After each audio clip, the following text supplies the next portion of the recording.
Australia's opposition has crushed the governing Labour Party in a general election that has returned the Liberal National Coalition to power for the first time in 6 years. The coalition won 88 seats to Labour's 57 in the 150-seat parliament. Liberal leader Tony Abbott, who will be Prime Minister, promised a competent and trustworthy government.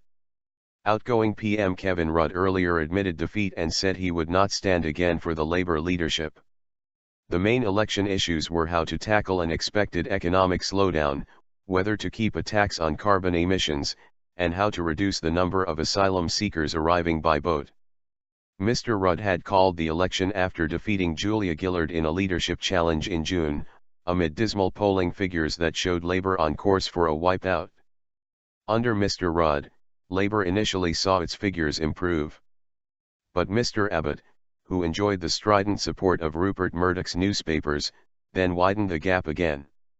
"From today I declare Australia is under new management and Australia is now open for business," Mr. Abbott told a cheering crowd as he delivered a victory speech. He said that he would put the budget back into surplus, and stop boats bringing migrants from Asia. He added that support for Labour was at its lowest ebb for 100 years, and that the results showed the Australian people would punish anyone who took them for granted. Mr. Rudd said he had phoned Mr. Abbott and wished him well. "I gave it my all but it was not enough for us to win," he said. But he was pleased that Labour was preserved as a viable fighting force for the future. Mr. Rudd retained his seat in the Brisbane constituency of Griffith but said he would not recontest the Labour Party leadership because the Australian people deserve a fresh start. "I know that Labour hearts are heavy across the nation tonight. As your Labour leader I accept it as my responsibility," he said.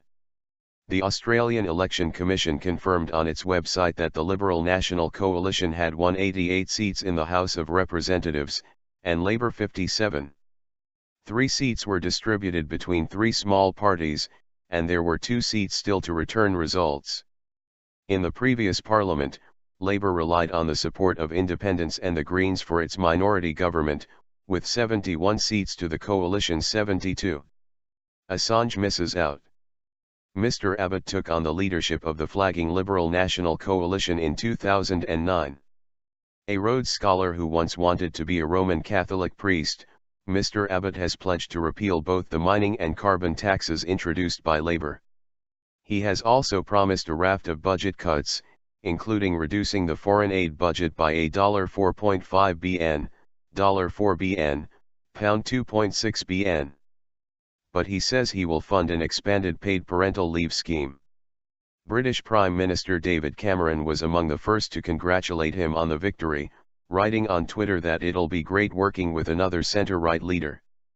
Australia largely avoided the recession that hit the UK and other Western nations thanks to a natural resources boom.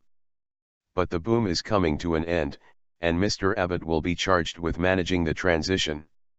Ahead of the polls, his coalition highlighted bitter Labour infighting, seeking to portray itself as the more stable party. And former Labour Prime Minister Bob Hawke blamed the internal divisions for Labour's defeat.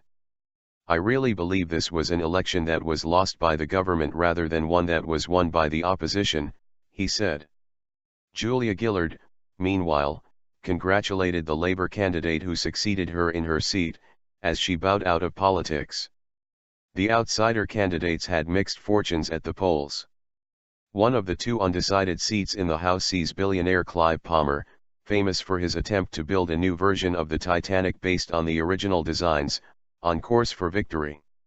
However, WikiLeaks founder Julian Assange missed out on a Senate seat in Victoria, where the final place was claimed by Rick Muir of the Australian Motoring Enthusiasts Party. More than 14 million people were registered to vote in Saturday's election. Voting is compulsory in Australia.